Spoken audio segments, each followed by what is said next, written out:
کہ میرے بندے ابھی ان قریب تیرے اندر آنے والے ہیں، اپنی مشقتوں کو اٹھا کر، اپنی مشقتوں کو ایک طرف کر کے ابھی وہ مشقت اٹھا رہے ہیں. روزے کی مشقت انہوں نے اٹھائی ہوئی ہے کہ صبح سے لے کر شام تک کھانا پینا چھوڑا ہوا ہے، لیکن ایک وقت آنے والا ہے کہ ان مشقتوں کو اٹھا کر، ان مشقتوں کو ایک طرف رکھ کے میرے بندے تیرے پاس آنے والے ہیں، تیرے اندر آ کر راحت حاصل کریں گے، سکون حاصل کریں گے. انہوں نے جو اتنی مشقت اٹھائی ہوئی ہے، یہ دیکھیں حق تعالیٰ کو کتنا ہمارے ساتھ پیار ہے. اب اگر ہم دیکھیں تو روزے کے اندر کوئی اتنی زیادہ مشقت نہیں ہے، پھر بھی حق تعالیٰ جنت کو کہہ رہے ہیں کہ میرے بندے مشقت اٹھا رہے ہیں، ایک وقت آئے گا کہ اس مشقت کو ایک طرف رکھ کر یہ بندے تیرے پاس آ جائیں گے، میں نے ان کی راحت کے لیے انتظام کیا ہوا ہے. ہماری مشقت کا حق تعالیٰ کتنا خیال کر رہے ہیں کہ میرے بندوں نے یہ مشقت اٹھا رہی ہے. اس مشقت کے بارے میں حق تعالیٰ جنت کو بتا رہے ہیں، اے جنت، جن بندوں نے میرے لیے مشقت اٹھائی ہے، مشکل اٹھائی ہے، تکلیف اٹھائی ہے، بس وہ تکلیفیں اب ختم ہونے والی ہیں، راحت حاصل کرنے کے لیے اے جنت تیرے پاس آنے والے ہیں. حق تعالیٰ مزین فرماتے ہیں. یاد رکھیں حق تعالیٰ تو جس کام کو چاہیں کن فیکون کے ساتھ پورا فرما دیں، لیکن بعض کام حق تعالیٰ اس طرح پورے نہیں کرتے. حق تعالیٰ وہ کام اس طریقے سے نہیں کرتے. جیسے حق تعالیٰ نے دنوں کے بارے میں کہا کہ میں نے یہ دنیا کے بارے میں کہ میں نے 6 دنوں کے اندر بنایا، زمین و آسمان بنایا، پھر انسان کو بنایا، باقاعدہ پوری تفصیل بتائی. ورنہ حق تعالیٰ تو کن بھی فرماتے، کن فرما کے پیدا کر دیتے، لیکن حق تعالیٰ ہر چیز کے ساتھ ایسا نہیں کرتے. ایک تو بتانے کے لیے اپنا تعلق بتاتے ہیں کہ اس چیز کے ساتھ میرا تعلق کتنا ہے. اسی طرح کن کہتے جنت مزین ہو جاتی، خوبصورت بن جاتی، لیکن حق تعالی خود مزین فرماتے ہیں، خود مزین فرماتے ہیں. وہ کیسے حق تعالی جانتے ہیں، لیکن یہ حق تعالی نے اپنا پیار بتایا ہے کہ جس طرح تم اپنے پیاروں کے آنے کے وقت اپنے گھر کو سجاتے ہو کہ ہمارا فلاں مہمان آ رہا ہے، ہمارا فلاں پیارا آ رہا ہے، اس کے لیے ہم گھر کو سجا رہے ہیں، اس کے لیے ہم گھر کو خوبصورت بنا رہے ہیں. تو حق تعالی بھی ہمیں اپنا پیار بتا رہے ہیں کہ مجھے تمہارے ساتھ اتنا پیار ہے کہ تم نے اگر میرے لیے روزہ رکھا ہے، کھانے پینے سے رکے ہو، تم نے اگر اپنا پیار جتلایا ہے کہ یا اللہ ہم کھانے پینے کو تیری خاطر چھوڑ سکتے ہیں، ہمیں تیرے ساتھ اتنی محبت ہے، ہمیں تیرے ساتھ اتنا تعلق ہے، ہم کھانے پینے کو تیرے لیے چھوڑ سکتے ہیں. تو حق تعالی بتاتے ہیں کہ اے بندو، مجھے بھی تمہارے ساتھ اتنا پیار ہے، میں چاہتا تو کن کہہ کر اس جنت کو مزین کر دیتا، لیکن میں ہر دن اس جنت کو مزین اور خوبصورت بناتا ہوں تمہارے لیے، اور جنت کو کہتا ہوں کہ اے جنت منتظر رہے میرے اس بندوں کے لیے جو بندے میرے لیے مشقت اٹھا رہے ہیں، جو بندے میرے لیے تکلیف اٹھا رہے ہیں، جن بندوں نے میرے لیے روزہ رکھا ہوا ہے، ان کے لیے تیار ہو جائے. تو یہ حق تعالیٰ پیار بتلانے کے لیے، اپنی محبت بتلانے کے لیے کہ اے بندو اگر تمہیں میرے ساتھ محبت ہے تو یاد رکھو مجھے بھی تمہارے ساتھ محبت ہے، اور اس محبت میں تمہارے لیے جس طرح تم اپنے پیاروں کے لیے گھر کو سجاتے ہو، اس محبت کی وجہ سے میں بھی تمہارے لیے اس جنت کو سجا رہا ہوں. سبحان اللہ. اور اسی طرح آپ صلی اللہ علیہ وسلم نے فرمایا کہ سرکش شیاطین کو اس مہینے کے اندر حق تعالی قید کر دیتے. جو بڑے بڑے شیاطین ہیں، سرکش شیاطین ہیں، جو انسان کو زیادہ پھسلاتے ہیں، زیادہ گمراہ کرتے ہیں، حق تعالی ان کو قید کر دیتے ہیں. یہ بھی حق تعالی نے اپنی محبت کا ثبوت دیا کہ محبت میں انسان دشمن کا بھی مقابلہ کرتا ہے.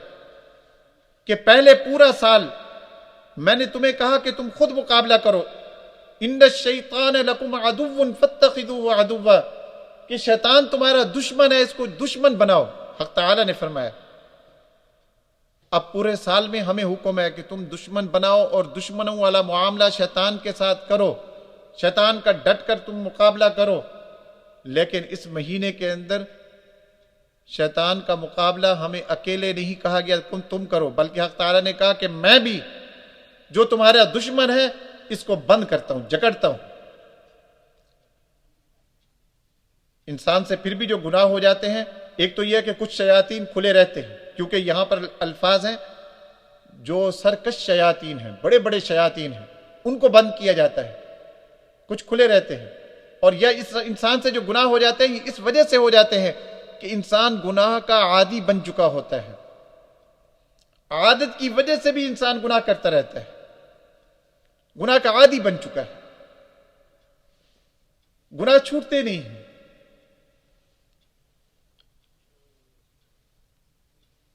فلمیں دیکھنے کا عادی بن چکا ہے، ڈرامے دیکھنے کا عادی بن چکا ہے، اب گناہ چھوٹتے ہی نہیں ہیں۔ شیطان نہیں کروا رہا، بلکہ اس کی جو عادت ہے وہ کروا رہی ہے اسے گناہ۔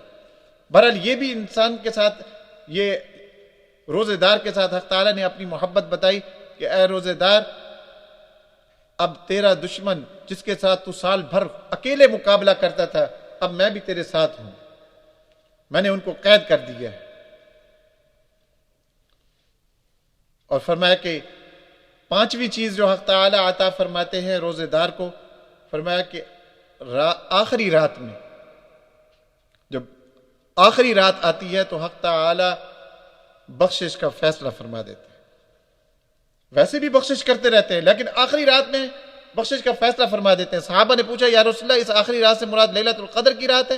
آپ صلی اللہ علیہ وسلم نے فرمایا نہیں، یہ لیلۃ القدر کی رات نہیں، بلکہ جس طرح مزدور کو آخر میں مزدوری دی جاتی ہے، تو فرمایا کہ جس نے پورے مہینے کے روزے رکھ لیے تو یہ خوشخبری ہے ان لوگوں کے لیے جو پورے روزے رکھتے ہیں کہ آخری رات میں حق تعالیٰ ان کے لیے بخشش کا فیصلہ فرما دیتے ہیں کہ اے بندے، جتنا زندگی گزری ہے تو نے جتنے گناہ بھی کیے ہیں، تیرے سے جتنے بھی گناہ ہوئے ہیں، میں نے وہ سارے کے سارے آج تیرے لیے تجھے معاف کر دی۔ یہ کتنا بڑا انعام ہے جو حق تعالیٰ روزے دار کو عطا فرماتے ہیں۔ تو فرمایا کہ یہ 5 انعامات حق تعالیٰ عطا فرماتے ہیں، اور یہ اس امت کے ساتھ خاص ہے۔ یہ انعامات حق تعالیٰ اس امت کے روزے داروں کو عطا فرماتے ہیں۔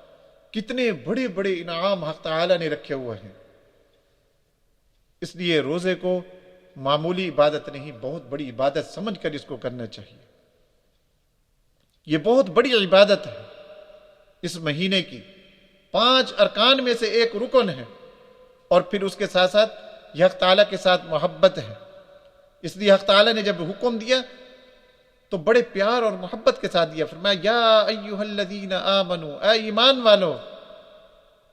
جب حق تعالیٰ ایمان والو کہتے ہیں تو یہ بتاتے ہیں کہ جب تم نے ایمان قبول کر لیا، میرے اوپر ایمان لے آئے، تو گویا کہ میرے ساتھ تم نے محبت کا دعویٰ کیا ہے۔ جب انسان ایمان قبول کرتا ہے، آمنا کہتا ہے کہ یا اللہ میں ایمان لے آیا، حق تعالیٰ نے بتا دیا قرآن مجید کے اندر الذین یؤمنون بالغیب، ان لوگوں کی تعریف کی کہ یہ لوگ جو بن دیکھے ایمان لاتے ہیں، کسی چیز کو دیکھا نہیں ہے، بغیر دیکھے ایمان لے آئے۔ یہ کیوں لے آئے ہیں؟ ان کو اپنے پروردگار کے ساتھ محبت ہے، حق تعالیٰ کی بنائی ہوئی چیزوں پر ایمان ہے ان کا، کہ حق تعالیٰ نے ہمارے لیے جنت بنائی ہے، ہم ایمان لاتے ہیں، حق تعالیٰ نے ہماری سزا کے لیے جہنم بنائی ہے، ہم ایمان لاتے ہیں، حق تعالیٰ نے قیامت بنائی ہے، ہم اس پر ایمان لے آتے ہیں، بغیر دیکھے ایمان لائے۔ تو ان کا میرے ساتھ تعلق ہے۔ حق تعالیٰ نے کہا اے ایمان والو، گوئے کہ حق تعالیٰ دوسرے الفاظ میں یہ کہتے ہیں کہ اے وہ لوگوں جو میرے ساتھ پیار کرتے ہو، تمہیں دعویٰ ہے کہ ہمیں حق تعالیٰ کے ساتھ پیار ہے، تو پھر میں نے جو دوسرے کام تمہارے اوپر ضروری کیے ہیں ان میں سے ایک کام یہ بھی ہے کہ تمہارے ذمے میں نے روزہ ضروری کیا ہے۔ روزے کے جتنے بھی فائدے ہم لوگوں کو بتاتے رہیں کہ یہ بھی فائدہ ہے، یہ بھی فائدہ ہے، بہت فائدے ہوں گے، ظاہر حق تعالیٰ نے جو بھی ہمیں حکم دیا اس میں فائدے ہی فائدے ہیں، نقصان نہیں ہے، لیکن سب سے بڑا فائدہ یہ ہے کہ حق تعالیٰ کے ساتھ محبت، اور حق تعالیٰ کے ساتھ محبت کی گویا کہ ایک علامت ہے کہ ہم حق تعالیٰ کو بتاتے ہیں۔ اس لیے آپ حق تعالیٰ نے فرما دیا، آپ صلی اللہ علیہ وسلم نے فرمایا کہ حق تعالیٰ فرماتے ہیں کہ روزہ میرے لیے ہے۔ ایک آدمی کھا پی نہیں رہا، کسی کو کیا پتا اس نے کھایا ہے یا نہیں، اس نے پیا ہے یا نہیں، صرف حق تعالیٰ ہی جانتے ہیں، حق تعالیٰ کو پتہ ہے۔ تو یہ روزہ خاص حق تعالیٰ کے لیے ہے، یہ حق تعالیٰ کے ساتھ محبت کی ایک نشانی ہے کہ انسان کو حق تعالیٰ کے ساتھ کتنی محبت ہے۔ تو حق تعالیٰ نے بھی بتا دیا کہ اے بندے، اگر تو نے میری محبت میں آ کر روزہ رکھا ہوا ہے تو پھر میں بھی تیرے ساتھ یہ معاملہ کرتا ہوں کہ تیرے منہ کی بدبو وہ مشک سے بھی زیادہ میرے نزدیک خوشبودار ہے۔ پھر تیرے لیے مچھلیاں بھی دعا کرتی ہیں، پھر تیرے لیے روزانہ جنت بھی میں آراستہ کرتا ہوں، پھر شیاطین جو سرکش شیاطین ہیں ان کو قید کر دیتا ہوں، اور آخری رات میں تیرے لیے بخشش کا فیصلہ ہو جائے گا۔ حق تعالیٰ ہمیں سمجھنے کی اور عمل کرنے کی توفیق عطا فرمائے۔ وآخر دعواہم الحمدللہ رب العالمین۔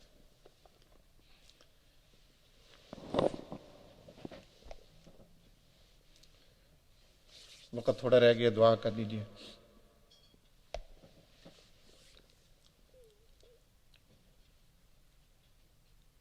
الحمد لله رب العالمين الرحمن الرحيم اللهم صل على سيدنا ومولانا محمد وعلى آل سيدنا ومولانا محمد وبارك وسلم وصل عليه ربنا آتنا في الدنيا حسنة وفي الآخرة حسنة وقنا عذاب النار ربنا لا تزغ قلوبنا بعد إذ هديتنا وهب لنا من لدنك رحمة إنك أنت الوهاب ربنا هب لنا من أزواجنا وذرياتنا قرة أعين واجعلنا للمتقين إماما۔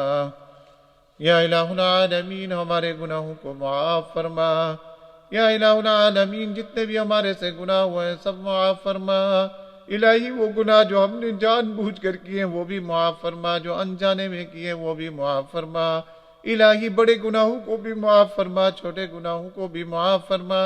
الہی ہم نے آپ کی نافرمانی کی ہے، ہمیں آپ کی نافرمانی نہیں کرنی چاہیے تھی، ہمیں معاف فرما۔ الہی ہمیں معاف فرما، آپ کے علاوہ ہمیں کوئی بخشنے والا نہیں ہے۔ الہی آپ سے بخشش مانگ رہے ہیں، الہی ہمیں معاف فرما۔ الہی ان گناہوں کی وجہ سے ہمارے اوپر مصیبتیں آئی ہیں، الہی ان گناہوں کی وجہ سے ہمارے اوپر عذاب آیا، الہی ان گناہوں کی وجہ سے ہمارے اوپر پریشانیاں آئیں، الہی ان گناہوں کی وجہ سے الہی ہم اپنے مقصد کے اندر محروم رہے۔ الہی ہمارے گناہوں کو معاف فرما، الہی ہمارے گناہوں کو معاف فرما۔ الہی اپنی سچی محبت نصیب فرما، اپنے حبیب محمد صلی اللہ علیہ وسلم کی سچی محبت نصیب فرما۔ الہی اتنی محبت نصیب فرما، اتنی محبت نصیب فرما، ہم گناہ کرنا بھی چاہیں تو کر نہ سکیں۔ الہی اتنی محبت نصیب فرما، ہم کوئی نیکی کا کام چھوڑنا بھی چاہے تو چھوڑ نہ سکیں۔ الہی اتنی محبت نصیب فرما۔ الہی جب ہمارے سامنے گناہ آئے تو آپ کے سامنے کھڑا ہونے کا ڈر بھی ہمارے دلوں میں آ جائے۔ الہی قیامت کے دن جواب دینے کا یا الہ العالمین ڈر بھی ہمارے دل میں آ جائے۔ الہی اتنی محبت نصیب فرما کہ ہمارے لیے گناہوں سے بچنا آسان ہو جائے۔ الہی اتنی محبت نصیب فرما، گناہوں سے بچنا آسان ہو جائے، نیکی کا کام کرنا ہمارے لیے آسان ہو جائے۔ یا الہ العالمین رمضان المبارک آپ نے ہمیں عطا فرما دیا، ہماری زندگیوں میں یہ مہینہ آ گیا ہے۔ یا الہ العالمین جتنی بھی رحمتیں آپ نے اس مہینے کے اندر رکھی ہیں، الہی جتنی بھی آپ نے خیریں رکھی ہیں، جتنی بھی آپ نے برکتیں رکھی ہیں، الہی ہمیں سب کی ضرورت ہے، ہم محتاج ہیں۔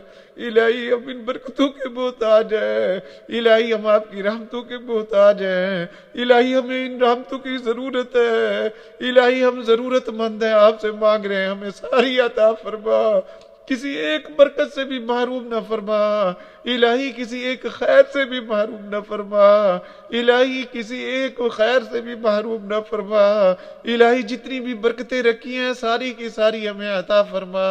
یا الہ العالمین جتنے بھی مسلمان بیمار ہیں ان کو شفا کاملہ عطا فرما۔ یا الہ العالمین، یا الہ العالمین جتنے بھی ہمارے ساتھی بیمار ہیں، یا الہ العالمین حاجی بلال صاحب، یا الہ العالمین اسی طرح ان کی اہلیہ، یا الہ العالمین ان کو صحت کاملہ عطا فرما۔ حاجی ارشد محمود بٹ صاحب، یا الہ العالمین ان کو بھی صحت کاملہ عطا فرما، جمیل صاحب کو بھی صحت کاملہ عطا فرما، اور بھی جتنے ساتھی بیمار ہیں ہمارے عزیز و اقارب، یا الہ العالمین میرے بھائی صاحب، یا الہ العالمین ان کو بھی صحت کاملہ عطا فرما۔